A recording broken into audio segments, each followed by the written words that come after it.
Audio Jungle. Alhamdulillah. Wassalatu wassalamu ala Rasulillah Muhammad ibn Abdillah wa ala alihi wa sahbihi wa man walah. Subhanaka la ilma lana illa ma 'allamtana innaka antal alimul hakim. Rabbi shrah li sadri wa yassir li amri wahlul 'uqdatan min lisani yafqahu qawli.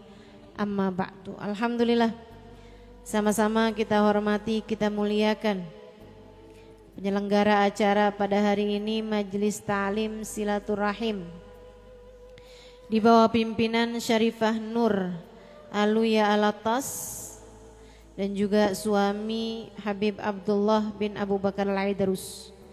Semoga semua keluarganya Kak Nur selalu dalam limpahan rahmat ridha Allah SWT. Panjangkan umurnya, disehatkan badannya, dimudahkan urusannya, dikabulkan hajatnya, semakin dicinta Allah SWT dan Rasulnya. Segenap panitia dan juga semua tim hadrah yang hari ini telah membaca Maulid Simtud Durar, mudah-mudahan apa yang jadi hajat-hajatnya dijabah Allah SWT.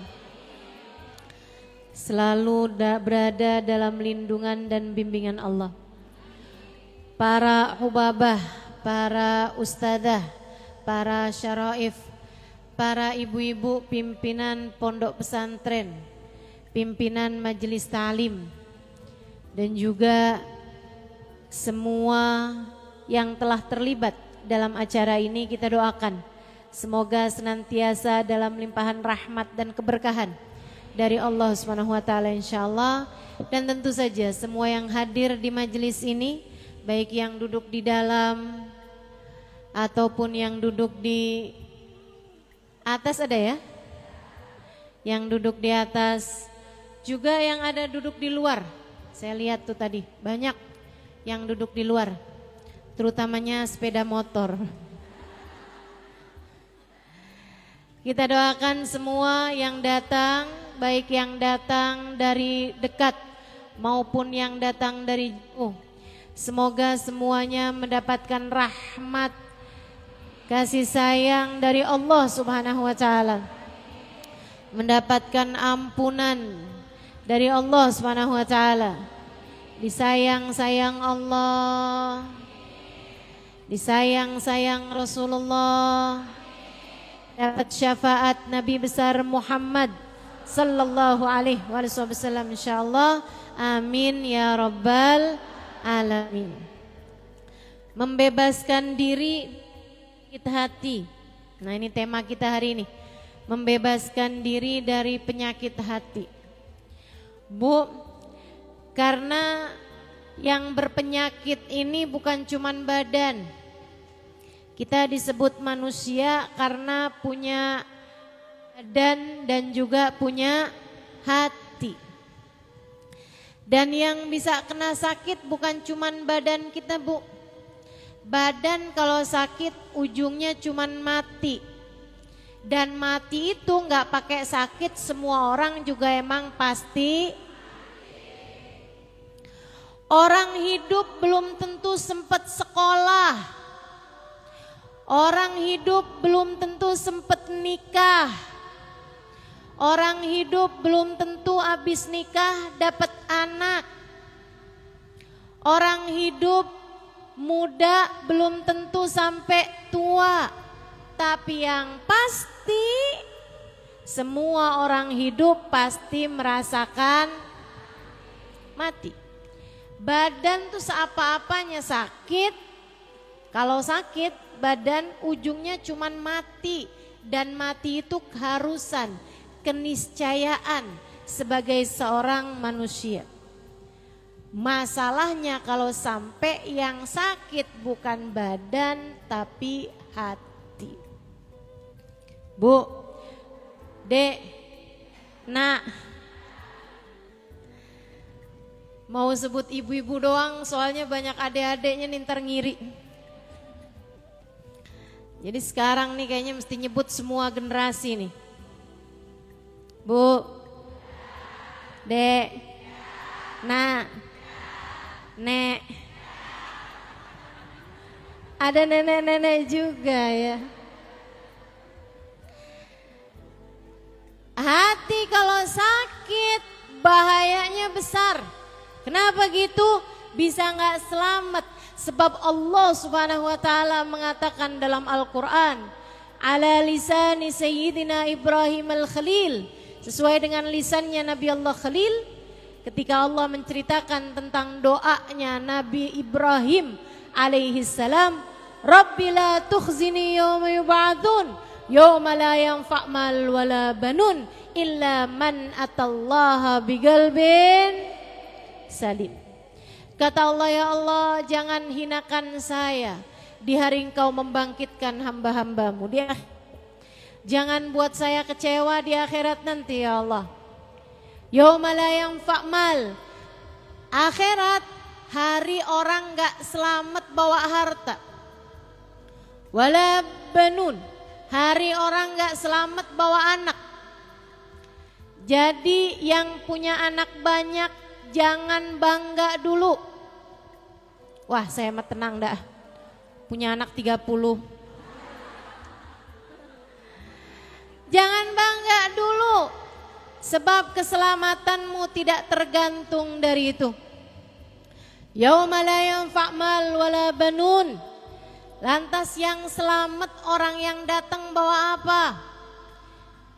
Illa man atallah biqalbin salim. Yang selamat adalah orang yang datang pada Allah dengan bawa hati.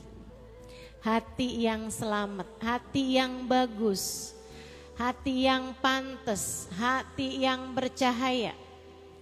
Pemilik-pemilik hati yang bercahaya inilah yang kelak di hari akhirat akan hidup dalam keadaan nikmat.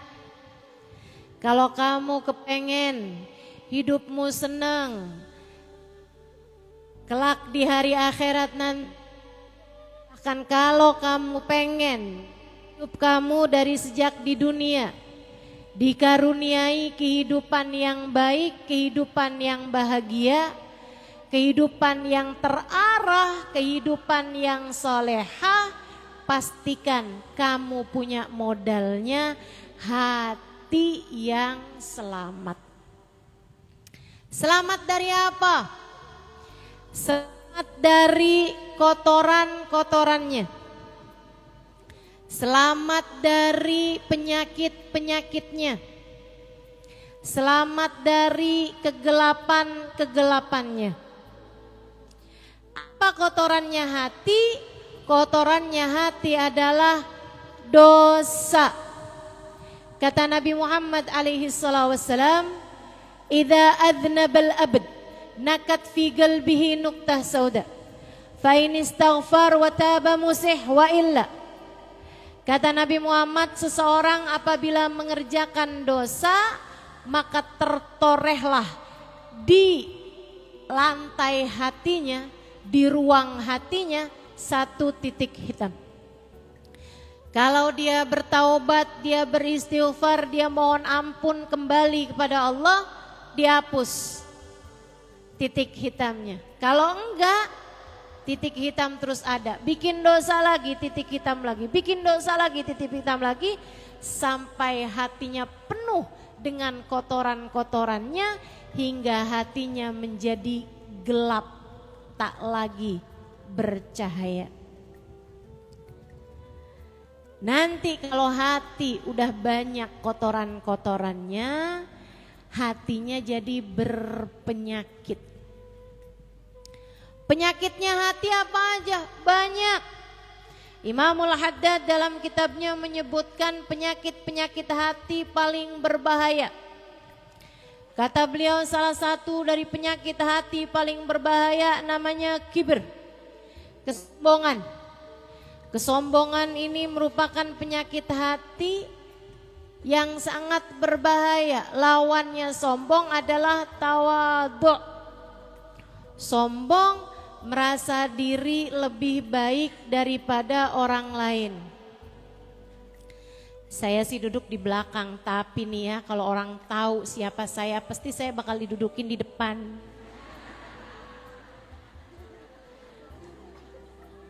Sebelahan mau ustazah, kalau perlu dipangku mau ustazah.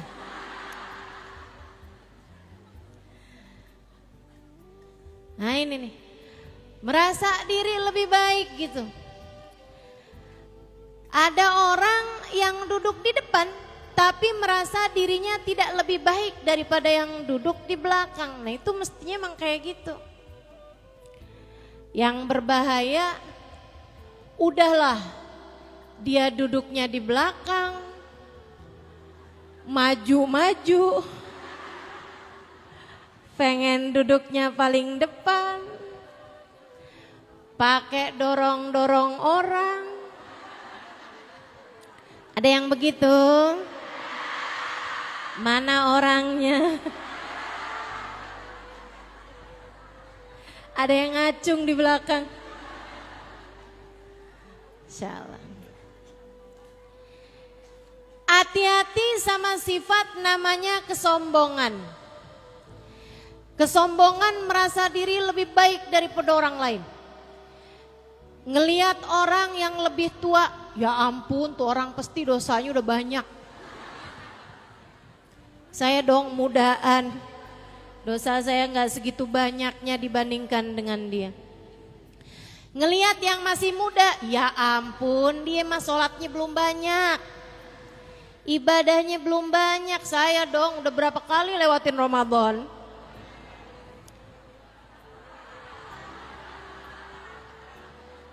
Ngerasa diri lebih baik daripada yang muda-muda.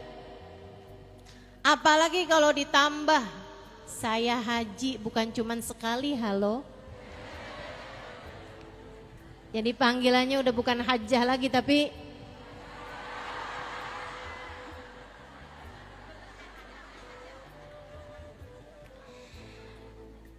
merasa diri lebih baik daripada orang lain, entah karena ibadah, entah karena ilmu, apalagi karena harta. Ini paling bahaya nih. Kenapa gitu? Karena sebenarnya kalau ibadah dan ilmu memang merupakan sarana Allah meninggikan derajat seseorang. Orang jadi mulia karena ibadahnya, orang jadi mulia karena hartanya.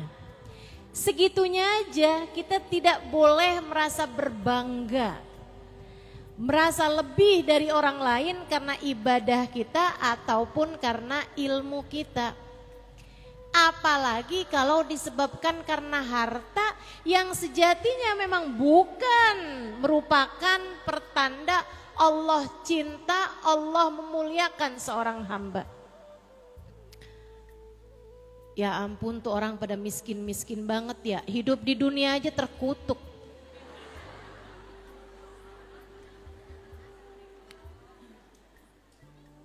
Ya ampun, hina banget sih tuh orang-orang pada. Buat makan aja susah. Duh, baru di dunia aja udah ditunjukin ya siapa orang mulia. Maksudnya dia. Dan siapa orang yang hina. Innalillahi. Kalau kamu dengan harta kekayaanmu merasa lebih mulia daripada mereka yang miskin, bisa jadi kalau kamu hidup di zamannya Nabi Musa, kamu akan menganggap Fir'aun lebih mulia daripada Nabi Musa karena Fir'aun jauh lebih kaya daripada Nabi Musa. Hati-hati. Kalau kamu hidup di zamannya Nabi Muhammad, bisa jadi kamu akan menganggap Abu Lahab, Abu Jahal lebih mulia daripada Nabi Muhammad karena memang secara harta kekayaan Abu Lahab, Abu Jahal lebih kaya daripada baginda kita Nabi besar Muhammad. Nyatanya tidak demikian. Ngelihat orang pinter, tuh orang ya ilmunya mah banyak tapi ngomongnya doang. Ustazah tuh hafal hadis berapa banyak tapi bisa ngomongnya doang. Prakteknya mah kurang. Ada aja. Tahu dari mana? Pasang CCTV apa di rumah ustadzahnya? Pasang di CCTV apa di rumah kiainya, di rumah ustadznya? Tidak tahukah kamu 2 rakaat dari orang alim lebih Allah sukai daripada 200 rakaat daripada orang awam? Hati-hati. Jangan pernah berkata hal-hal yang tidak baik kepada orang-orang yang berilmu. Apalagi jika dia adalah orang yang menyampaikan ilmu sebagai ulama-ulama Allah Subhanahu wa taala. Ngelihat orang alim aja bisa begitu. Apalagi kalau dia ngelihat orang bodoh gitu. Ya, ini nih yang katanya Nabi calon penghuni neraka kebanyakan orang bodoh nih dia nih. Ibadah kagak ngerti, sholat nggak paham, nih dia nih calon-calon penghuni neraka. Terus kamu ngelihat dirimu calon penghuni surga gitu. Hati-hati sama kesombongan teman-teman saudaraku sekalian. Ngelihat orang lebih tua, dia merasa diri lebih baik. Ngelihat yang lebih muda, dia merasa lebih baik. Melihat yang miskin dia merasa lebih baik. Ngelihat orang yang kaya apalagi. Kaya bener ya, ngepet di mana nih ya?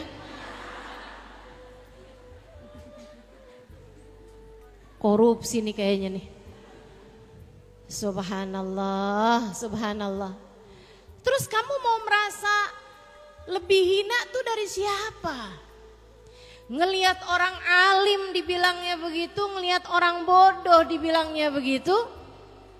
Ngelihat ahli ibadah, ada orang baca Quran, ibadah benar gitu. Dia bilangnya palingan ria. Tuh dia ibadah kayak begitu cuman biar kelihatan orang kayak orang soleh gitu. Padahal aslinya mah hatinya mah lain, tuh hatinya lain. Urusan apa kamu sama hati orang? Ngelihat ahli ibadah kayak gitu, apalagi ngelihat ahli maksiat. Ya Allah, tuh neraka kirim salam kali sama dia. Maksiat aja. Ini kesombongan teman-teman. Tingkat paling berbahaya dari penyakit hati. Yang kita benar-benar minta, saya benar-benar minta kepada Allah Subhanahu wa taala, ya Allah, hilangkan rasa ini dari dalam hati saya ya Allah.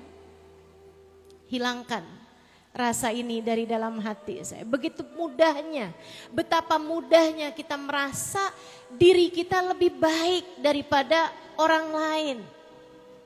Gampang banget tuh perasaan masuk dalam hati kita. Betul Bu?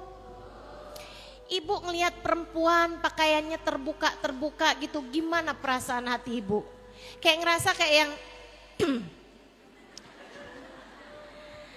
ya biar kayak gimana ya Ustazah, biar kata gimana gitu kan. Yang lebih mirip bidadari kan tetap saya.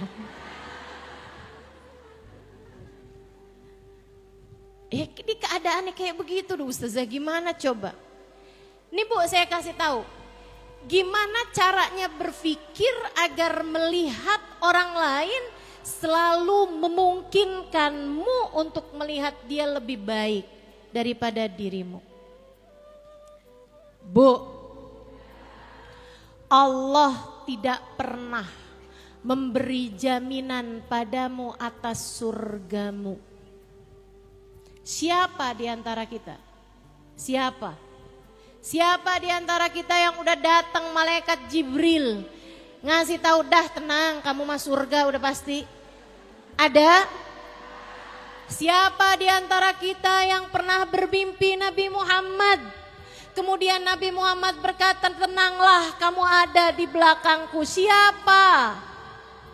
Siapa di antara kita yang sudah mendapatkan jaminan bahwa kelak nanti saat melewati jembatan kakimu akan ditetapkan Allah hingga tidak tergelincir dan masuk ke dalam surga Allah tanpa hisab, tanpa azab? Siapa di antara kita?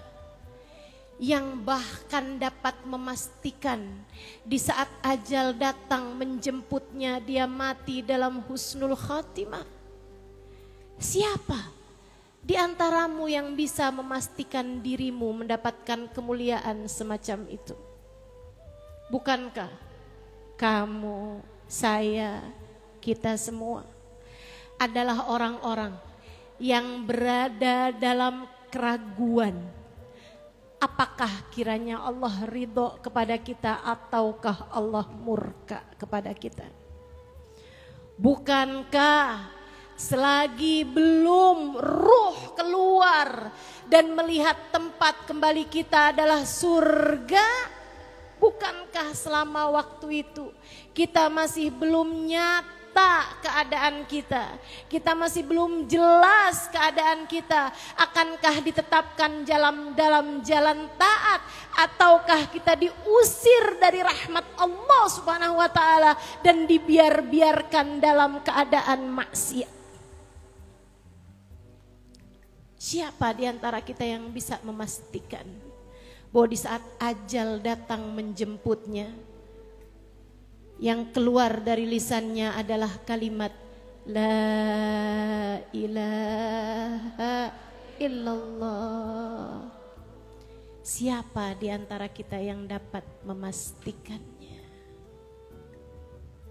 Saya, kamu, kita semua sama-sama mahkumin, sama-sama yang diberi putusan.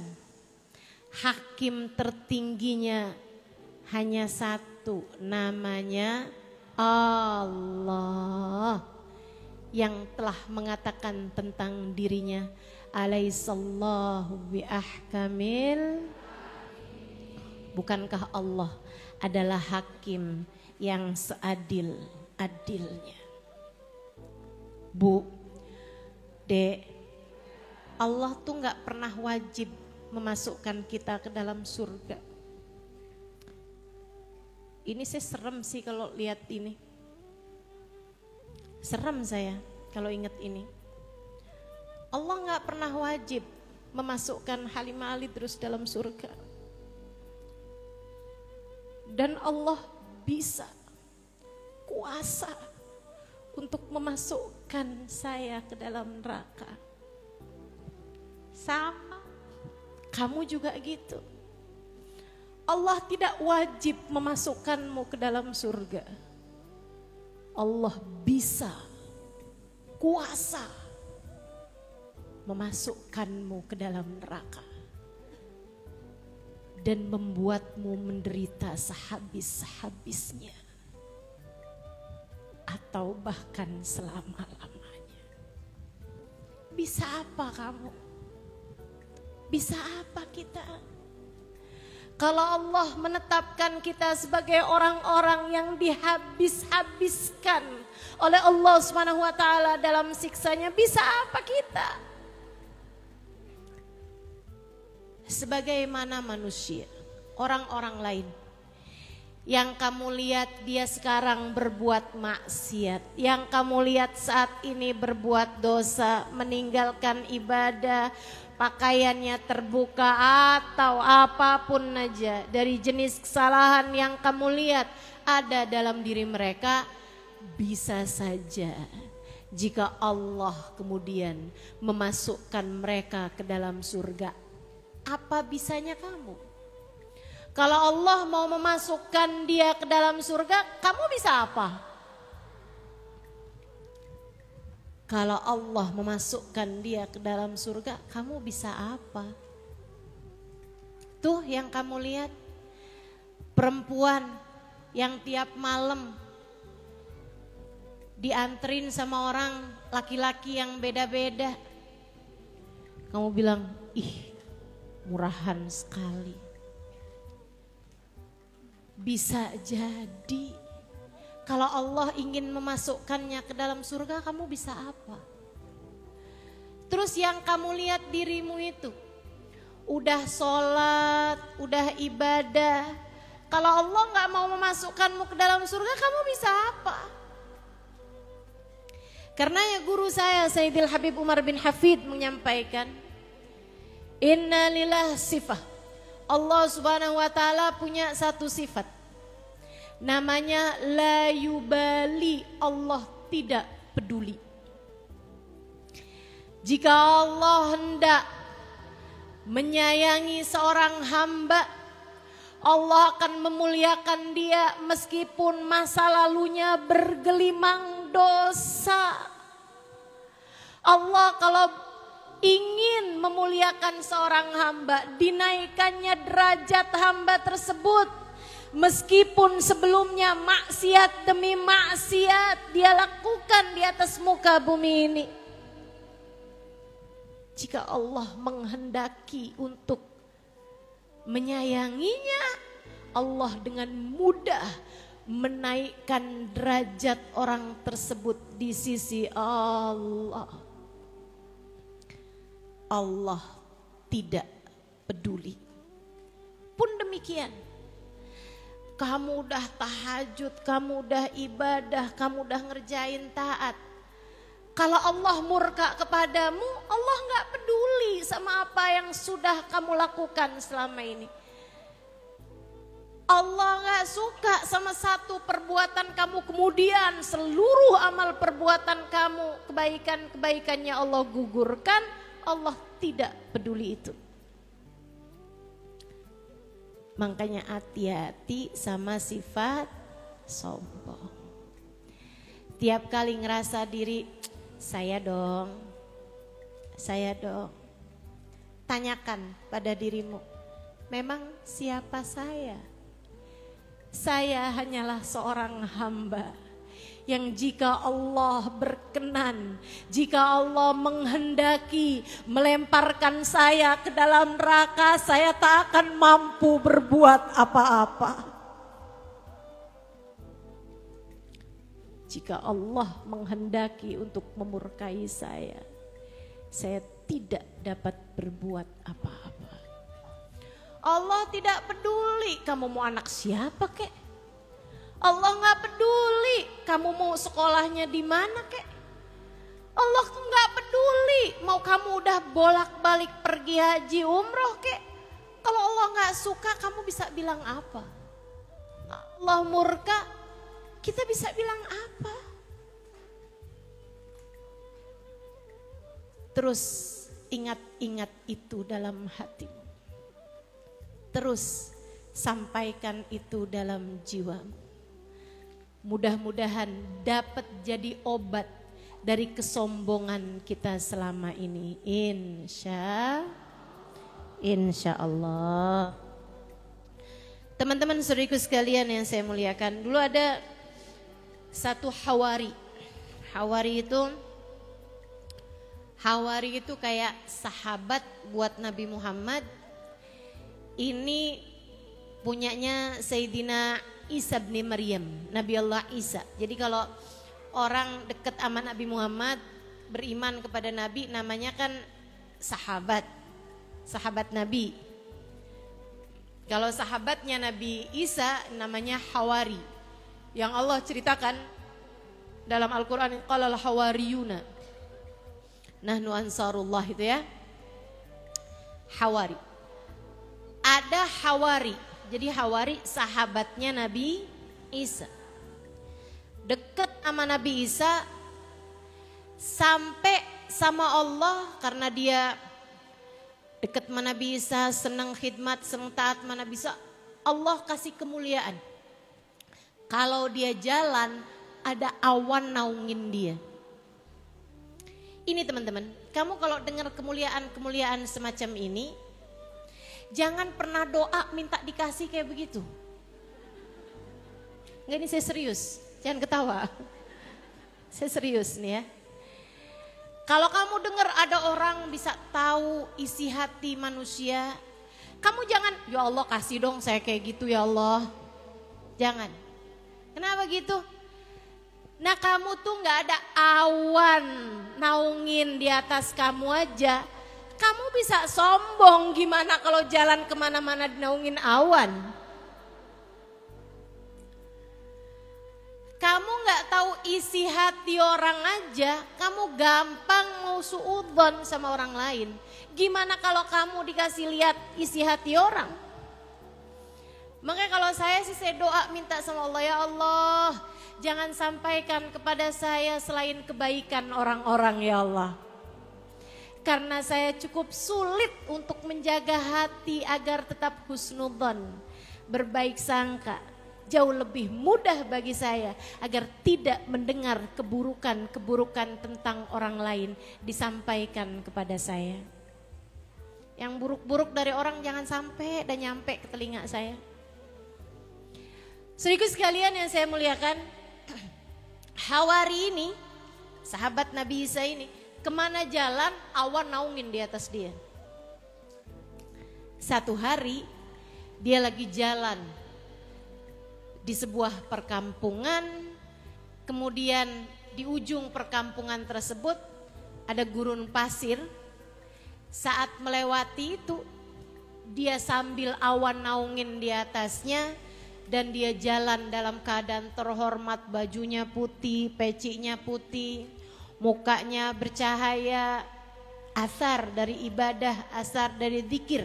Bekas-bekas zikir kelihatan, bekas-bekas wudhu kelihatan dari wajahnya, dari tubuhnya. Cahaya ibadah. Dia lagi jalan seperti itu, dia ngelewatin orang baru habis mabuk. Ini diceritakan Imam Ghazali, kalau saya nggak salah ingat ada di Minhajul Abidin. Dia pun ketika ngelewatin orang ini, orang mabuk, baru habis mabuk, kayak malam-malam tuh mabuk, terus tergeletak gitu aja di jalan. Badannya kotor, bau mulutnya busuk, mukanya kotor, badannya bau, dia dalam keadaan terhina di tanah.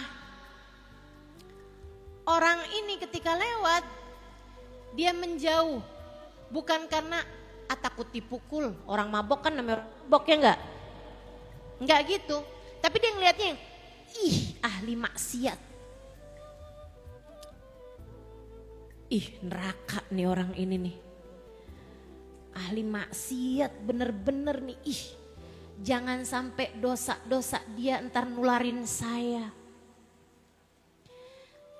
Saya nih kan ahli taat, jalan deket-deket, jangan deket-deket nih, ntar saya kecipratan nih, kecipratan dosanya, kecipratan maksiatnya. Dia pun jalan agak jauh-jauhan gitu dari orang tersebut, menghindar. Si orang mabuk tadi ini, dia kebangun gitu kan beberapa saat sebelum orang tadi lewat. Dia liatin dirinya, pusing kepalanya, bau badannya, lapar perutnya, pada sakit semua. Dia kemudian mikir, hidup gak enak banget ya. Emang nih kalau maksiat sama Allah nih kayak gini nih, hidupnya gak enak. Gara-gara jauh dari Allah nih kali ini ya. Gak enak banget hidup saya nih. Kotor, terhina, lapar. Gak lama dia lihat orang tadi lewat di samping dia tuh. Dia bilang tuh ahli taat. Mukanya berseri-seri, badannya bersih, jalan dalam keadaan terhormat, awan pula naungin di atas dia. Enaknya jadi ahli taat kepada Allah. Saya nih jadi ahli maksiat, hinanya hidup saya. Dia kemudian duduk.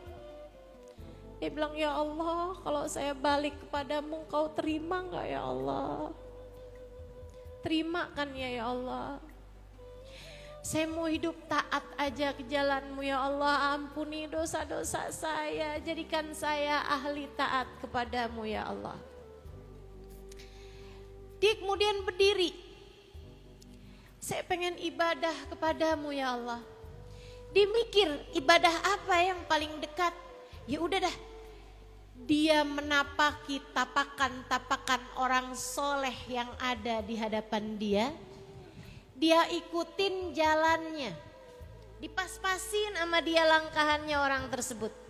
Ya Allah, sebagaimana Engkau telah menjadikan orang itu soleh yang ada di hadapan saya juga minta dong ya Allah dijadikan orang soleh seperti dia ya Allah. Sebagaimana Engkau memandangnya dengan pandangan penuh keridhaan-Mu ya Allah, pandang saya juga dengan pandangan keridhaan-Mu ya Allah. Muliain saya ya Allah, dunia akhirat, dosa-dosa saya ya Allah. Dia jalan ngikutin langkahannya orang soleh tadi, Hawari tadi itu. Si Hawari noleh ke belakang, lah ngapain dia ngikutin saya? Ih, dia ngikutin saya nih kan, ntar saya ketularan sama dosa-dosanya. Ntar saya jadi akhirnya jadi orang kayak dia juga. Ih, amit-amit, amit-amit. Ngapain situ orang ngikutin saya?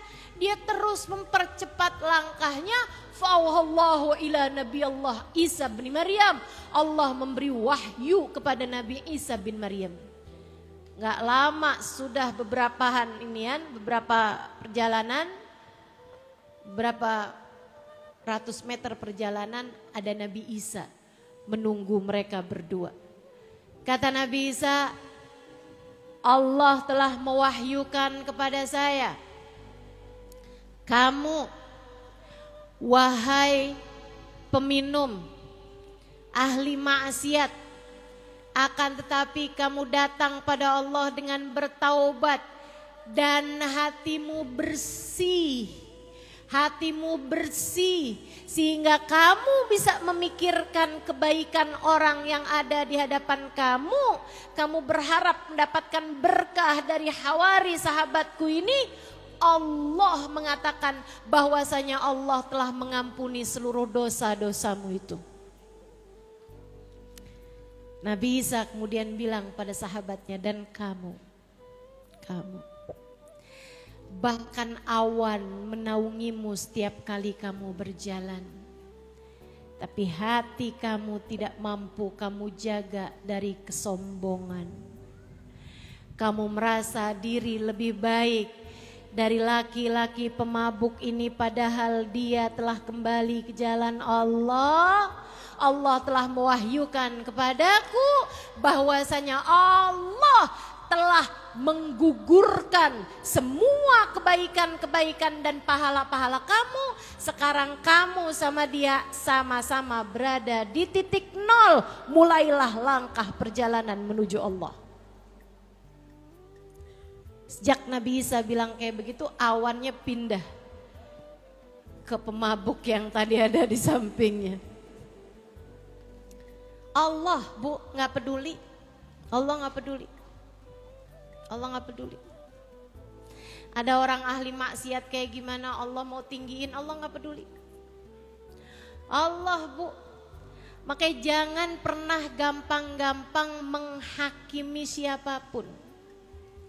Kamu kalau pingin menghakimi, hakimilah dirimu sendiri, introspeksilah dirimu sendiri, fahamilah bahwa sampai dengan umur setua ini Allah belum memberikan jaminan apa-apa mengenai akhirat kita.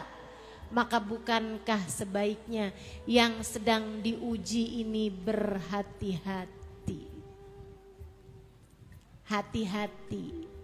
Terutama dalam urusan menjaga hati. Itu penyakit hati berbahaya, namanya kesombongan. Ada lagi disebut oleh Imam Al-Haddad dalam kitabnya Adab Sulukil Murid, penyakit hati yang juga gak kalah berbahayanya, namanya hasad. Apa itu hasad? Iri dengki. Apa tuh iri dengki? Nih gampangannya, seneng lihat orang lain susah, susah lihat orang lain seneng. Itu hasud. Dan ini juga, jangan kamu ngerasa saya emang gak punya, aman saya mah bebas. Gak ada, saya sih gak pernah iri sama orang lain, gak pernah iri sama orang lain. Tapi tetangga sebelah ninggiin bangunan, dia naik darah. Enggak hasut dari mana? Tetangganya beli mobil, dianya dijemput ambulan.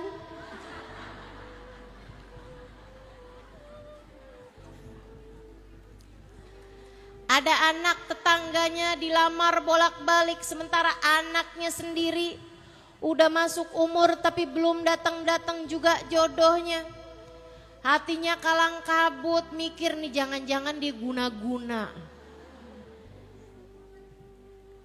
Hatimu berpenyakit, segeralah cari obatnya.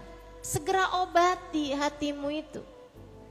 Jangan biarkan kamu menjadi orang yang tersiksa hidup di dunia untuk membuatmu lebih tersiksa lagi di akhirat karena penyakit yang namanya iri dengki. Kalau ada orang lain dapat senang, ikut senang aja juga. Kalau ada orang lain dapat susah, ikut susah juga aja. Kenapa? Sebab kata Nabi Muhammad, badan kita ini satu. Orang mukmin itu badannya satu. Kalau ada orang mukmin sakit, orang mukmin lainnya akan ikut merasakan kesakitannya. Bu, nih sekarang lagi masa-masanya Palestina mendapatkan kedoliman semacam itu. Tentu kita sakit, hati kita sakit melihatnya. Tapi jangan yang jauh-jauh kamu sayangin, yang deket-deket pas giliran dapat kesusahan, ya emang dia mah kayak gitu tuh orangnya. Ada tetangga perempuan kecelakaan, ketabrakan mobil, dia mah kayak gitu, emang gak nurut melakinya, pantes. Yang jauh-jauh dapat kemalangan bisa kamu sayangin. Kenapa yang di dekat-dekat kamu malah kamu syukurin? Hatimu jangan biarkan ia dipenuhi dengan hasad, dengan rasa iri dan dengki. Mudah-mudahan Allah selamatkan kita semuanya. Tapi gimana ya Ustazah, ada tuh orang yang hati saya tuh kayak gak pernah biasa aja gitu. Kalau yang lain sih gak apa-apa nih. Tapi kalau sama dia tuh emang kayaknya dianya juga emang suka kayak gitu sama saya Ustazah. Jadi saya juga akhirnya kayak gitu sama dia juga tuh. Saya pokoknya kalau dia dapat kesenangan saya kesel aja gitu. Kesel aja saya Ustazah. Gimana cara ngobatinnya? Kamu harus tahu dulu bahwa itu sesuatu hal yang sangat merusak agamamu. Al-hasad haliqatuddin. Kata Nabi Muhammad, sifat hasad itu adalah pencukur agama.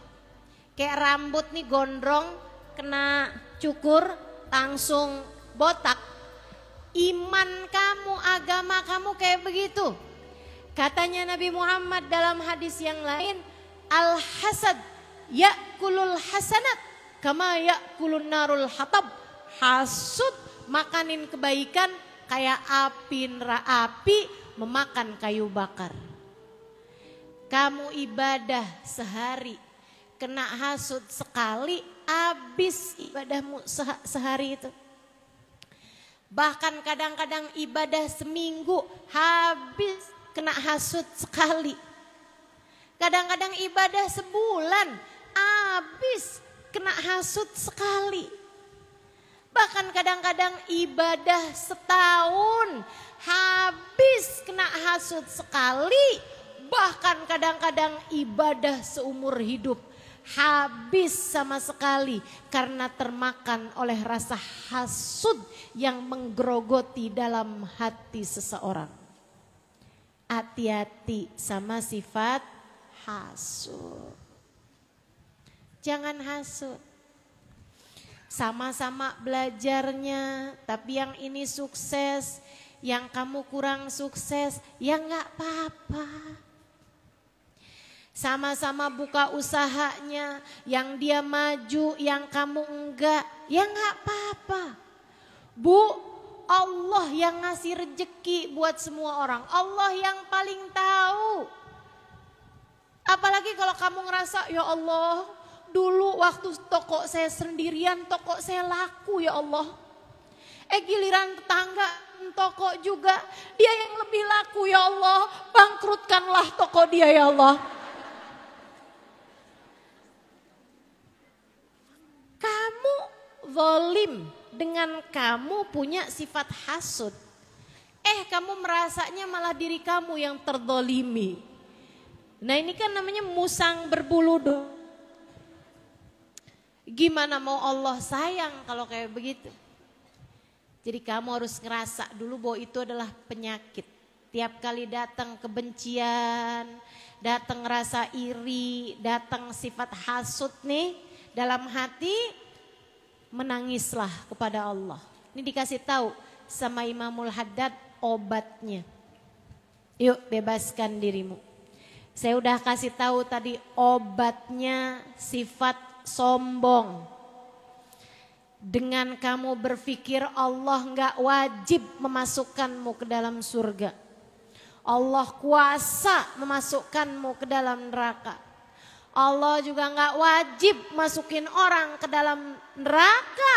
Allah bisa saja memasukkan dia yang paling pendosa sekalipun ke dalam surga.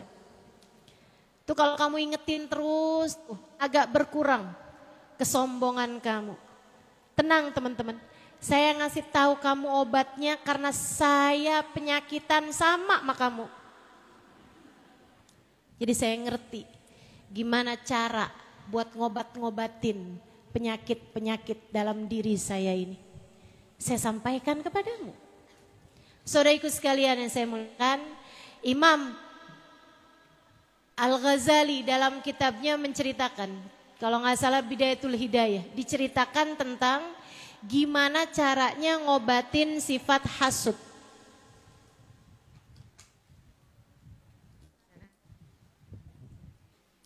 Ya, kita akan berhenti sejenak, mau adzan, nanti habis selesai adzan kita lanjutkan kembali.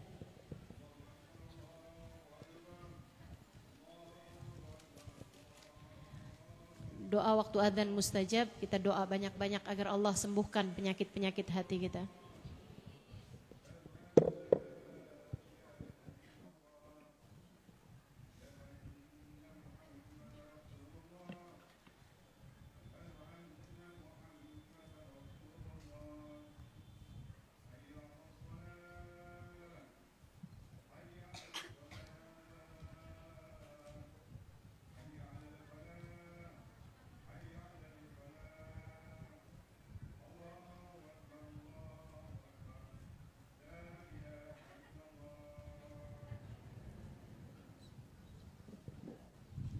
La ilaha illallah alhamdulillah alamin Allahumma salli ala sayyidina Muhammad wa ala ali sayyidina Muhammad Allahumma rabba hadhihi ad-da'wati at-tammah wassalatil qa'imah hati sayyidina Muhammadin al-wasilata wal fadilah wasyaraf wad darajatal aliyata rafi'a ba'athul maqam al-mahmud alladhi wa'attah innaka la tukhliful mi'ad ya arhamar rahimin rabbi ufni wa liwalidayya rabbi ufni wa liwalidayya rabbi ufni wa liwalidayya rabbi ufni wa liwalidayya rabbi ufni wa liwalidayya warhamhuma kama rabbayani saghira wa sallallahu ala sayyidina Muhammadin wa ala alihi wa sahbihi wasallam walhamdulillahi rabbil alamin.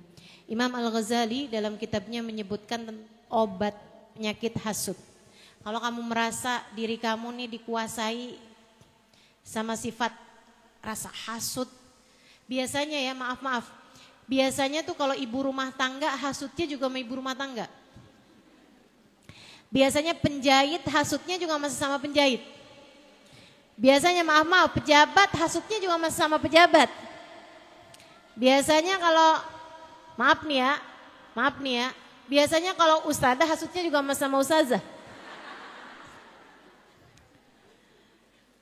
Makanya hati-hati nih sama sifat ini nih, hati-hati bener-bener. Perempuan biasanya hasudnya juga sama perempuan. Istri biasanya juga hasudnya sama istri-istri yang lain gitu, kayak seneng gitu kan. Kenapa kok saya nih jadi istri kok kayak menderita gitu. Akhirnya hasud, ada istri yang lain dapat hadiah. Mudah-mudahan suaminya enggak lagi sayang sama dia. Hati-hati, hati-hati. Ini juga nih Bu nih, kalau ibu-ibu, kalau dapat kenikmatan-kenikmatan, nggak selalu harus ibu taruh di media sosial. Ya Bu, baru habis ditransfer sama suaminya di foto. Terima kasih Beb. Semoga rezekinya melimpah ruah. Habis itu taruh di bawahnya, rezeki istri soleha.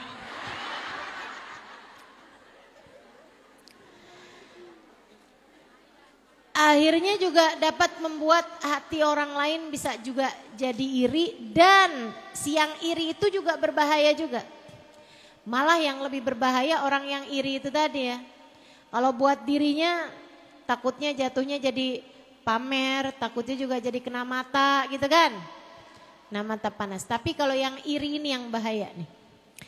Nah ini yang iri ini kasih tahu nih penyakit atau obatnya sama Imam Al-Ghazali. Kata Imam Al-Ghazali, hati kamu dilanda dengan perasaan iri sama orang tersebut saat kamu sujud terutamanya, saat sholat malam terutamanya. Kamu bilang minta sama Allah dalam hatimu, ya Allah tambahkan rezeki orang itu ya Allah. Tambahkan kekayaannya ya Allah. Tambahkan terus kekayaannya ya Allah. Tuh hati kayak gak terima dia dikasih segitu aja kita udah kesel. Apalagi ditambahin. Tapi Bu, obat semakin pahit biasanya semakin mujarab. Tambahin. Kamu punya teman, padahal kamu lebih cakep, kamu lebih pinter masak, kamu lebih pinter menservis suamimu misalnya. Kamu punya temen dia enggak lebih cantik darimu, enggak lebih pinter masak darimu. Tapi suaminya sayang banget sama dia. Kamu punya suami, udah segala macam hal kamu lakukan. Suamimu marah aja terus. Kayak ngelihat di dahi kamu tuh ada tulisan salah. Kamu iri aja ngelihat dia tuh. Tuh orang cakep kagak. Nyuguhin sama suaminya beli GoFood. Tapi suaminya sayang banget sih sama dia. Kesel banget kamu. Rasanya kamu kayak kepengen gitu biar dia tuh nggak lagi disayangin sama suami dia gitu. Kalau kamu ngerasa kayak gitu saat kamu sujud, kamu doain, ya Allah tambahkanlah rasa sayang suaminya kepada dia ya Allah. Tuh hati berat banget Bu, saya udah pernah nyoba.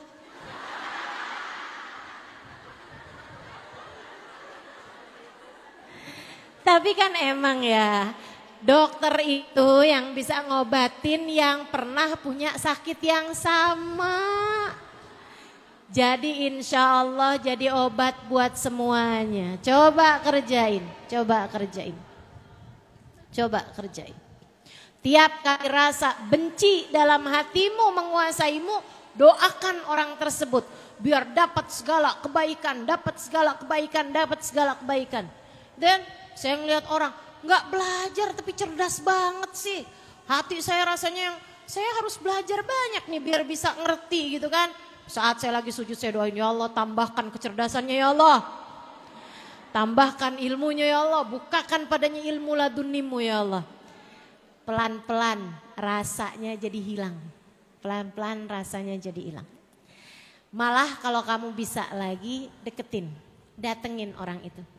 Hati nih rasanya, kita kan kalau lagi sebel sama orang, Bu jangan kata kita suruh deketin. Ngeliatin mukanya aja ogah. Betul? Sebut namanya aja. Si itu siapa? Si itu.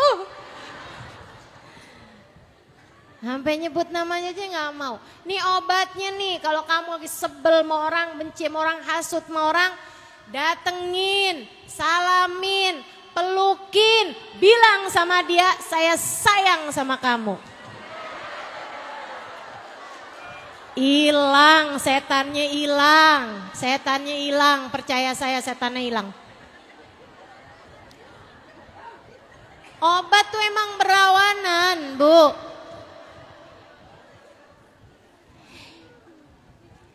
Ini saya lagi nggak bercanda loh ini. Serius, saya sangat serius. Masalah sama kita semuanya nih, penyakit-penyakit diri kita nih. Katanya membebaskan diri dari penyakit hati. Ini saya kasih tahu obat-obatnya ya. Obat-obat buat hati kita ini. Ibu-ibu sekalian, jadi kalau lagi sebel sama suaminya,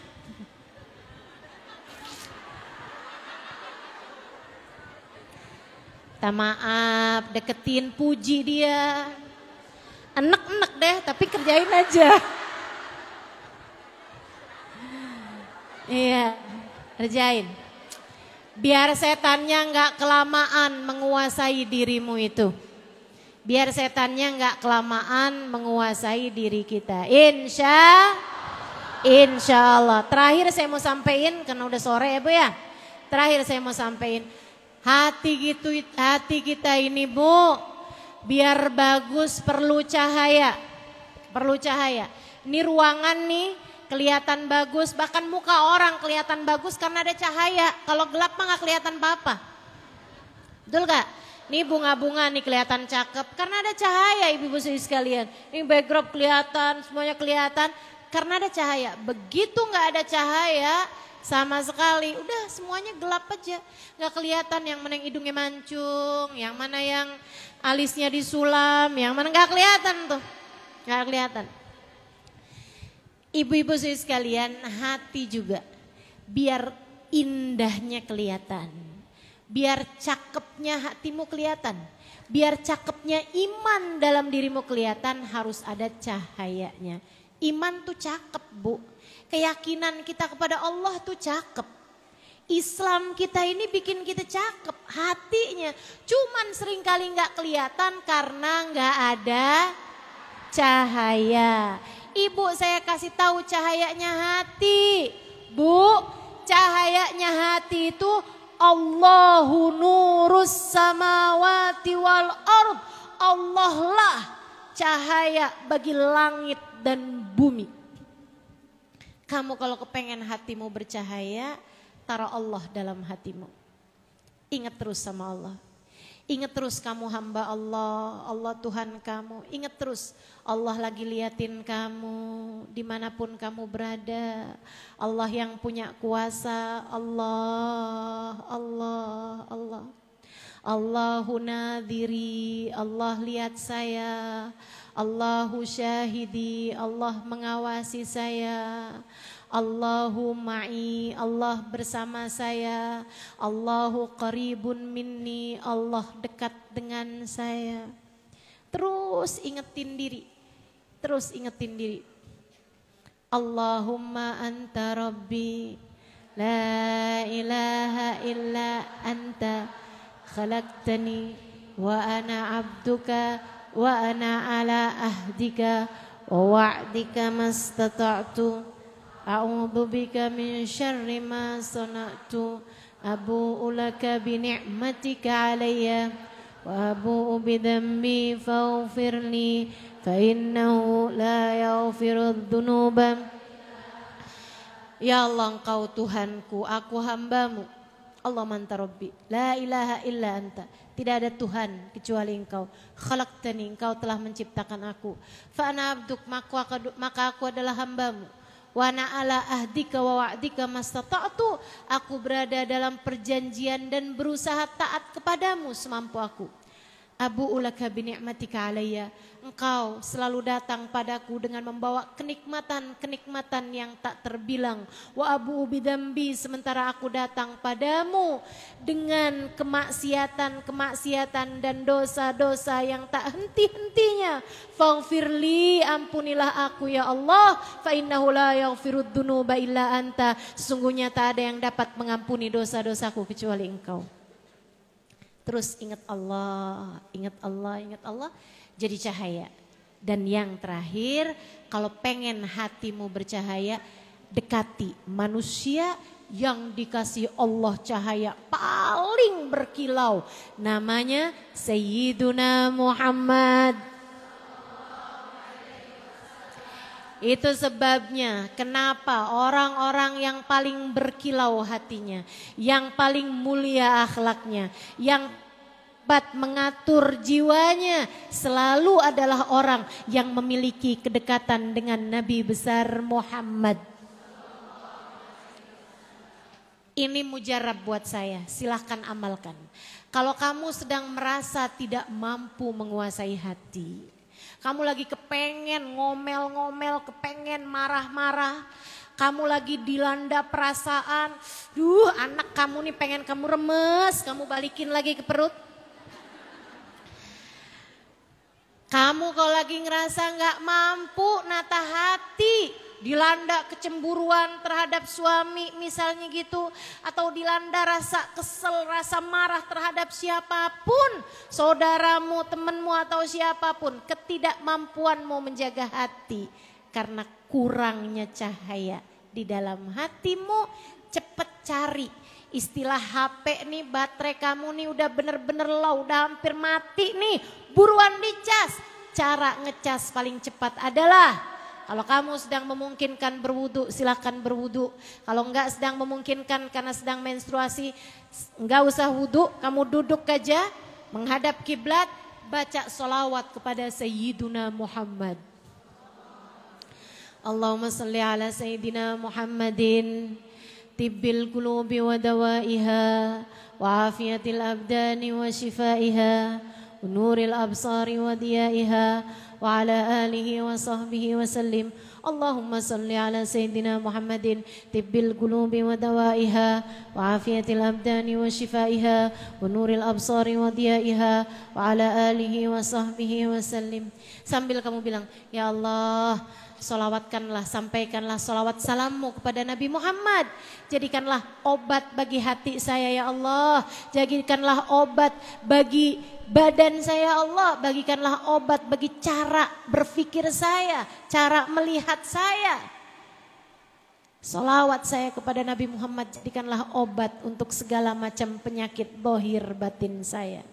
Saya minta kepadamu ya Allah, jadikanlah salawat saya kepada Nabi Muhammad sebagai caramu untuk membersihkan hati saya, menerangi hati saya, menjadikan hati saya hati yang selamat.